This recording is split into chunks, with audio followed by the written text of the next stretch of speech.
glad you can join us. Here's what we have for you. Insults and innuendo, the angry rebuke from the U.S. ambassador to an anti-tariff ad. You know, the cheese slipped off the cracker. I get it. You're ticked off. Ontario's premier calls for calm and a mea culpa. It's very devastating. And I hope they can get their life back together after this. A nasty hurricane causes devastation and churns northward. Draw is there, and the Blue Jays win it. Plus, bouncing back to bring the series home to Canada.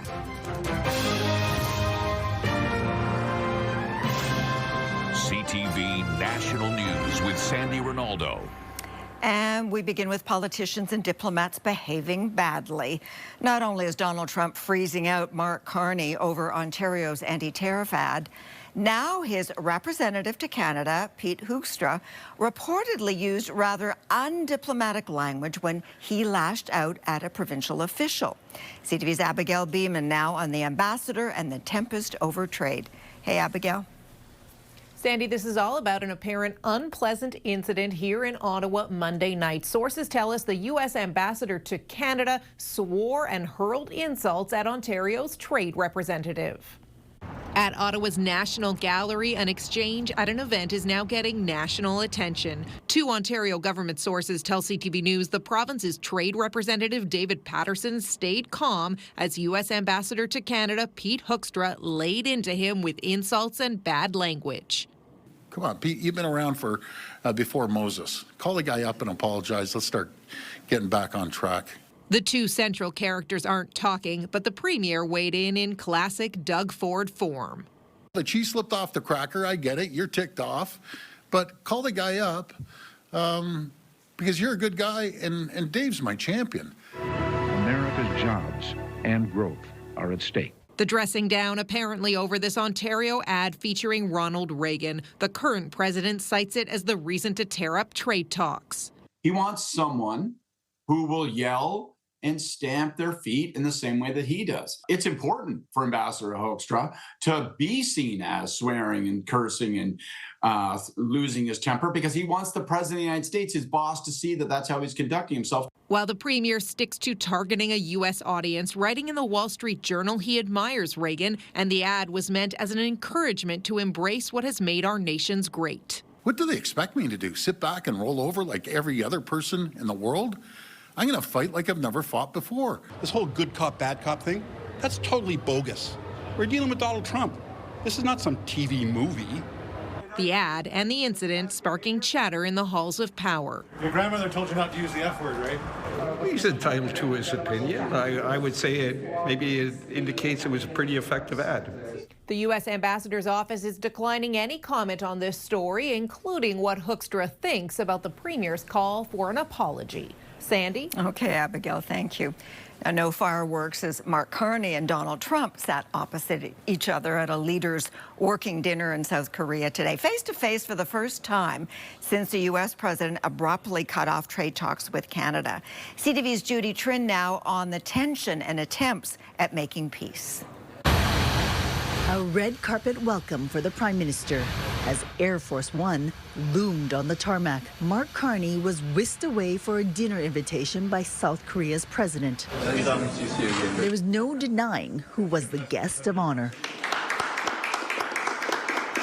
Earlier in the day, Lee Jae-myung presented Donald Trump with a replica crown and a medallion representing South Korea's highest honor.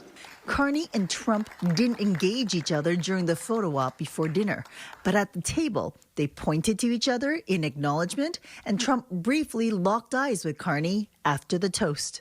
At the table, Trump said what the Koreans wanted. We had a tremendous meeting today with South Korea. We made our deal. We pretty much finalized a trade deal. That's not the case for Canada, not after this anti-tariff ad. America's jobs and growth are at stake. Trump terminated trade negotiations 6 days ago and is threatening adding 10% tariffs on top of what Canada already has. How was dinner, Prime Minister? You chat with the president at all, sir? Very good. I had a very good conversation with all the presidents. We don't know if Carney and Trump talked about resuming negotiations, but we do know that Carney will now focus on talks with Canada's second biggest trading partner, China.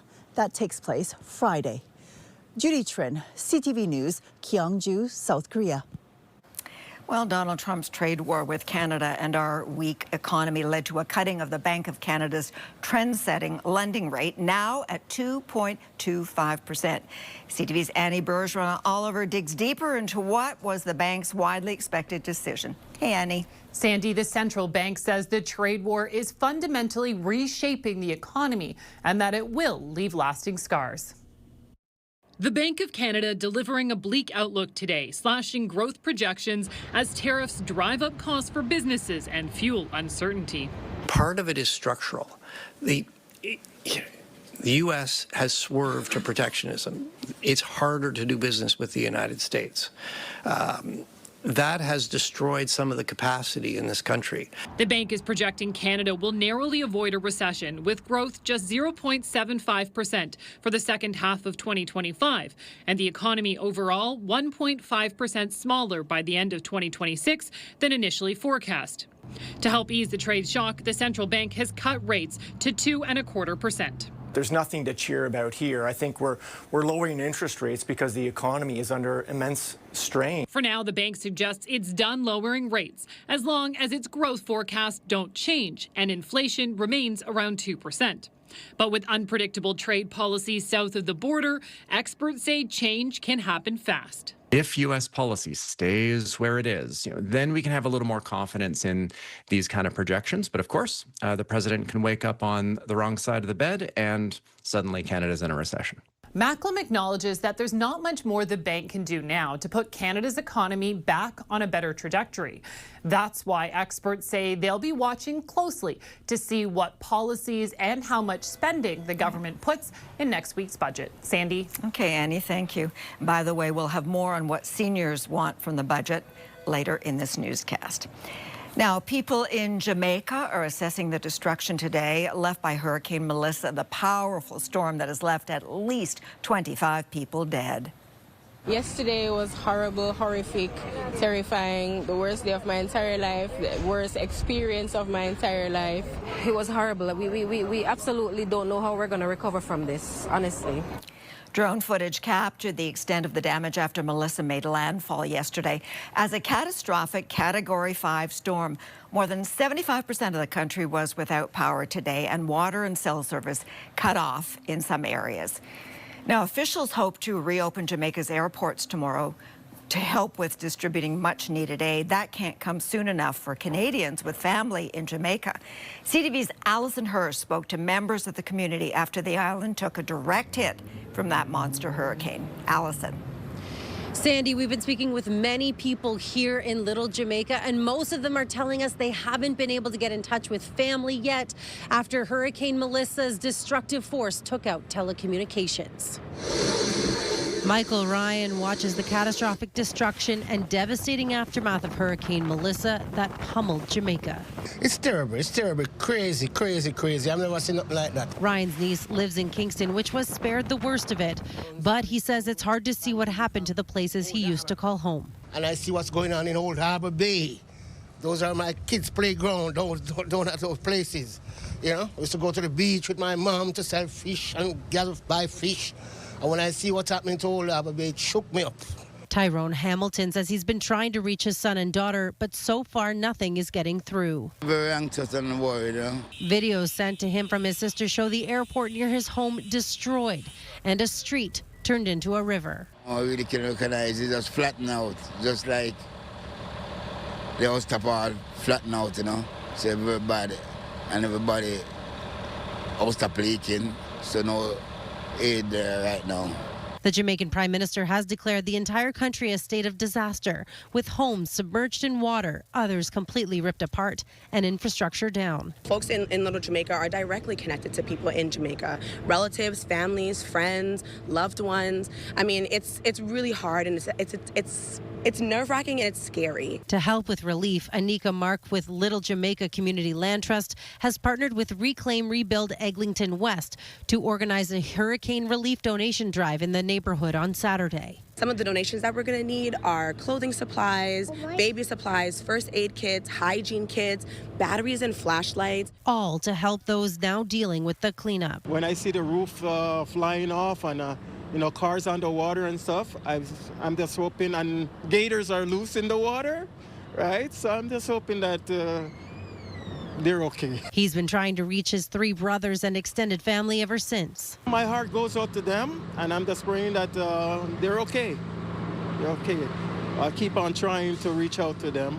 With hope telecommunications will be restored soon. Approximately 25,000 tourists remain in Jamaica hoping to get out as families here are still trying to get in touch and stay in contact with their loved ones as they deal with the devastation. Sandy. Okay, Allison, thank you. The storm went on to lash Cuba with damaging winds and heavy rain before setting its sights on the Bahamas. It will then head north, picking up speed as it pushes its way out of the Caribbean and is expected to bring ugly weather to Canada's east coast. CTV's Atlantic meteorologist Kaylin Mitchell now with more on what comes next. Kaylin. Thank you, Sandy. Well, Melissa will pass through central parts of the Bahamas as a Category 2 hurricane, making a close pass to Bermuda on Thursday. Bermuda is underneath the hurricane warning. After that, at the end of this week, it's into the Grand Banks area of Atlantic Canada. And while that path is offshore of the land areas of Atlantic Canada, it is still close enough to have some influence on the weather Friday into the start of the weekend. And that includes contributing some moisture to what was already setting up to be a very rainy Halloween Friday this year for the Maritime provinces. There could be some local rainfall amounts as high as 40 to 70 millimeters. Friday night into Saturday, some of that rain will make its way into Newfoundland and Labrador. And then there's going to be some gusty winds as well. Now, not all those winds are going to be attributed directly to Melissa because there's a low and weather front moving through, but peak wind gusts on Friday for the Maritimes, 60 to 80 kilometers per hour, and even stronger wind gusts possible for eastern Newfoundland, the Avalon Peninsula, early Saturday morning, being closer to the passage of the remnants of Melissa. Sandy. CTV's Kaylin Mitchell. Thanks, Kaylin. Alberta's labour troubles appear to be escalating on the day students returned to the classroom. The province ordered striking teachers back to work after invoking the notwithstanding clause. CTV's Kathy Lee in Calgary now on what could be coming next. All right, Kathy, what's up?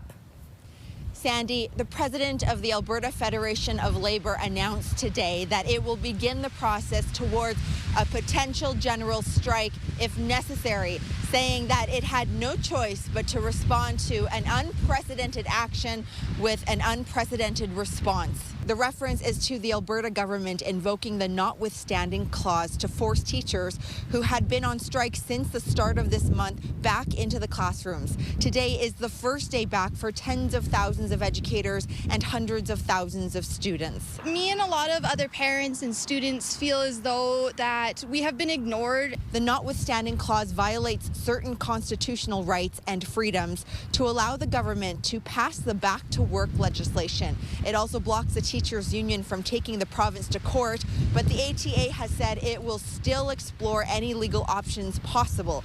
The new legislation imposes a 4-year contract teachers had previously rejected. The provincial government has made this a national issue because now suddenly the entire labor movement in Canada is very concerned, because their concern is if Alberta gets away with this, will a government in their province be the next one to use this tool. Students across multiple schools are planning a walkout tomorrow. Sandy. Okay, CTV's Kathy Lee. Now we are into day 3 of our special budget coverage. And in PEI, a senior citizen will be sleeping in his car tonight after an eviction left him without a home. Now, he's just one example and highlights why there's a push for more measures to help older Canadians. CTV's Maria Saru in Charlottetown now. Maria, tell us about the struggle that so many are facing. Sandy, I'm near an emergency shelter downtown, and like elsewhere in the country, beds fill fast. But seniors are showing up in higher numbers, and experts tell me they're struggling more than ever. A home sweet home. For more than 2 months, 76-year-old David Turner says he's been living, eating, and sleeping in his car. The expense of everything is just crazy. On good days, he drives to the Charlottetown Marina to greet tourists. Welcome to Pete Hoekstra. Turner says his debt mounted, and after a couple months behind on rent, his landlord evicted him. Still, he feels more fortunate than others because he has a pension. It helps, but not enough to rent right now. Seniors are struggling because of the cost of living, the cost of rent, the lack of affordable housing. Seniors 65 and older made up nearly 5% of users at emergency shelters like this one behind me last year. That's up from 3.3% in 2021. In Atlantic Canada, 18% of people in the same age group have poverty-level living standards, higher than any other region, according to the National Institute on Aging. These are some of the fastest-growing groups that we're seeing who are represented by homelessness and food bank usage. It's amongst older Canadians. Dr. Samir Sinha wants to see a portion of new housing set aside for seniors. The federal government says the upcoming budget will add measures to further the new agency Build Canada Homes, which aims to double the rate of construction. An official with the Finance Department said the agency will focus on building both affordable and deeply affordable housing, calculated based on the median income of low or very low income households in a region. As for Turner, he plans to start looking for a more permanent place to live and hopes that soon this will all be in the rear view. Sandy. Okay, Maria, thank you. A ruling in an Ottawa courtroom this morning, a judge finding former Conservative Senator Don Meredith not guilty of sexual assault and criminal harassment. The charges against the senator related to allegations that date back to 2013 and 2014. Meredith was appointed in 2010 and resigned 7 years later after he was found to have violated the Senate's Code of Ethics by engaging in a relationship with a 16-year-old girl. Still ahead, digging into Canada's hockey culture. Insights between the covers of a new book.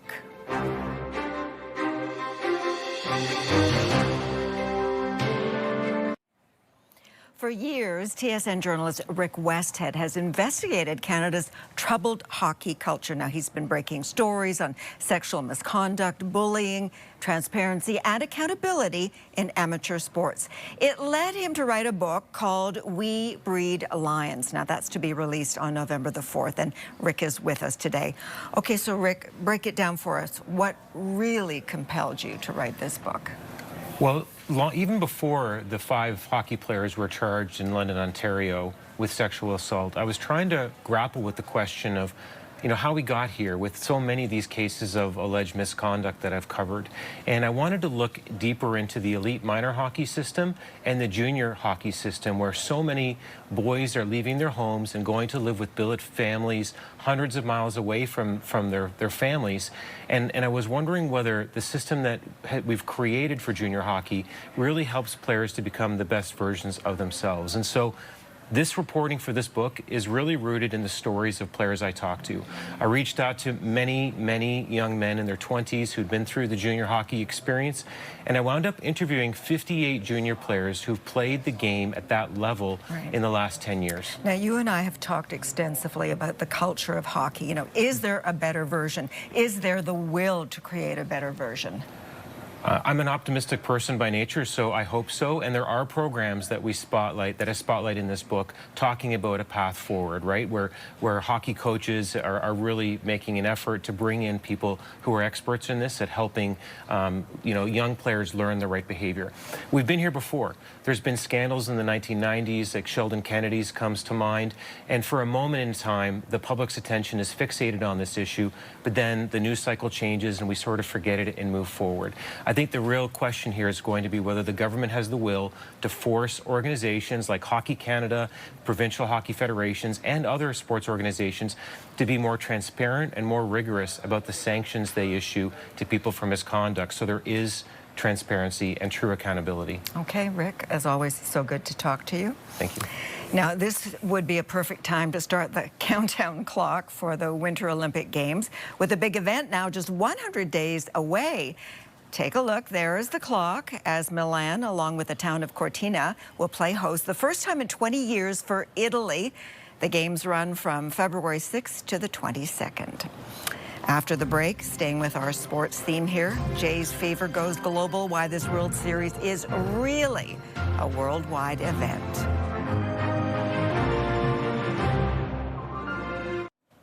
The Blue Jays delivered big time last night, and the World Series is now tied 2 games apiece as the Dodgers and Jays prepare to battle it out again tonight in Los Angeles. CTV's Adrian Gobriel now on what's shaping up to be one of the most widely watched fall classics in years. Adrian. Sandy, this is truly an international World Series. The players on the field represent countries from all corners of the globe. The same can be said for the fans in the stands and the hundreds of media lining the field here at Dodger Stadium. Ohtani. With the season's opening pitch thrown in Tokyo, Major League Baseball tipped its cap to the truly global reach of the game. Let's go, Blue Jays! I'm from Australia, but I was born in Singapore, grew up in England, all over the place. And you're a Blue Jays fan. A huge Blue Jays fan. Here in LA's Little Tokyo, you don't have to look too hard to see who's been crowned king in the City of Angels. 24 hours, Japanese TV both is broadcasting about Dodgers and especially Shohei. Game 1 of the 2025 World Series hauled in an average of 32.6 million viewers combined in Canada, the United States, and Japan. It's very fitting that, these two teams in particular are playing in the World Series. This is the collection of the best players in the world right now. Even the series itself, with 2 Canadians who hold Canadian passports, at least, and Freddie Freeman and Vlad Guerrero Jr. You look at Alejandro Kirk, who becomes the first Mexican-born player ever to hit a home run in a World Series. The fan base specifically shows just how global this game is. The house is full of Americans, Canadians, Mexicans, Japanese fans cheering on their fan favorite Ohtani. Let baseball be the light, perhaps, that can guide our leaders to a better place here, and let them guide the Jays to a World Series victory. With the regular season starting in Japan and the postseason soon to be ending in Canada, this marks the first time in league history that the opener and final games have been played outside of the U.S. Following Game 5 here tonight in Los Angeles, the World Series is headed back north of the border. Sandy. And how nice is that? Okay, Adrian, thank you. And thank you for sharing your time with us. I'm Sandy Rinaldo. Your local CTV News is coming up. Bye for now.